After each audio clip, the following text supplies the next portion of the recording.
Hello बच्चों, चलिए प्रश्न को पढ़ते हैं। अम्ल एवं क्षार के कुछ युग्मों का आयनन स्थिरांक दिया गया है। इनमें से कौन सा अम्ल अधिक प्रबल है? क्या दिया हुआ? अमोनियम हाइड्रोक्साइड तथा मैग्नीशियम हाइड्रोक्साइड। देखिए बच्चों, यहाँ पे हमें के बी मान दिया हुआ, किसका मान दिया हुआ? के बी का मान दिया हुआ है, अर्थात आयनन स्थिरांक का मान दिया हुआ है। तो चलिए बच्चों, देखते हैं मुख्य अवधारणा। मुख्य अवधारणा। देखिए बच्चों, यहाँ पे क्या दिया हुआ है? क्षार दिया हुआ है, BOH। ये क्या है बच्चों? देखिए यहाँ पे जब ये इसको हम किसी विलायक में खोलेंगे तो ये किस में वियोजित होगा? B प्लस और OH माइनस में क्या होगा? वियोजित होगा। देखिए बच्चों, यहाँ पे होगा क्या कि ये हमारा क्या है? क्षार है। अब देखिए होगा क्या कि ये जितना वियोजित होगा, यानी किसी विलायक में घोलने पर जितना ज़्यादा OH माइनस आयन की सांद्रता क्या होगी? सर्वाधिक होगी। वो हमारा क्या होगा? वो हमारा होगा क्या होगा? प्रबल क्षार होगा। प्रबल क्षार होगा। अर्थात हम कह सकते हैं ये जितना ज़्यादा वियोजित होगा, जितना ज़्यादा क्या होगा? वियोजित होगा या आयनित होगा, जितना ज़्यादा आयनित होगा वो क्या होगा? उसकी OH माइनस आयन की सांद्रता सर्वाधिक होगी। तो वो जिसकी OH माइनस आयन की सांद्रता सर्वाधिक होगी वो हमारा प्रबल क्षार होगा। तो हम कह सकते हैं कि Kb का मान, अर्थात Kb का मान, आयन स्थिरांक का मान जितना अधिक होगा वो हमारा क्या होगा? प्रबल क्षार होगा।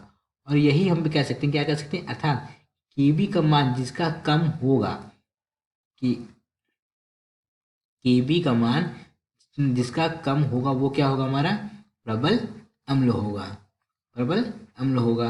अब देखिए प्रश्न में क्या पूछ रहा? प्रश्न में कह रहा है अधिक प्रबल अम्ल कौन सा है। देखिए बच्चों, यहाँ पे हमें दिया हुआ अमोनियम हाइड्रोक्साइड NH4OH। तो इसके लिए देखिए हमें Kb का मान कितना दिया हुआ है? Kb का मान दिया हुआ है हमारा 1.8 गुणे 10 की घात -5।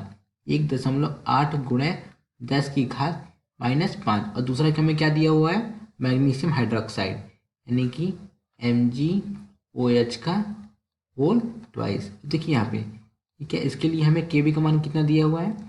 Kb का मान दिया हुआ है हमारा यहाँ पे 8.1 गुणे 10 की घात -3। 8.1 गुणे 10 की घात -3। अभी देखिए इन दोनों में Kb का मान किस में सर्वाधिक है? देखिए बच्चों, यहाँ पे किसका मान सर्वाधिक हम देख के बता सकते हैं कि 10 की घात -3 हमारा मान क्या है? ये अधिक है। इसका मान अधिक है तो हमारा ये क्या हो गया? ये हमारा हो गया प्रबल क्षार हो गया। प्रबल क्षार हो गया। अब जिसका मान कम है, इसका मान क्या है? इसका मान कम है, तो ये हमारा क्या हो गया? ये हमारा प्रबल अम्ल हो गया। क्या हो गया बच्चों? क्योंकि इसका मान कम है तो हमारा क्या हो जाएगा? प्रबल अम्ल हो जाएगा। तो हम कह सकते हैं कि NH4OH यानी कि अमोनियम हाइड्रोक्साइड तथा मैग्नीशियम हाइड्रोक्साइड में कौन सा अम्ल अधिक प्रबल होगा? NH4OH अर्थात अमोनियम हाइड्रोक्साइड। क्यों होगा? क्योंकि इसका Kb का मान क्या है बच्चों? कम है। जब Kb का मान कम है तो इसका मतलब क्या हो गया? ये हमारा प्रबल अम्ल हो गया। प्रबल अम्ल हो गया। तो प्रश्न में क्या पूछ रहा है कि कौन सा अम्ल अधिक प्रबल है? तो हम कह सकते हैं कि अमोनियम हाइड्रोक्साइड। अमोनियम हाइड्रोक्साइड हमारा क्या है? अधिक प्रबल है। आशा करते हैं आपको समझ आया होगा। धन्यवाद।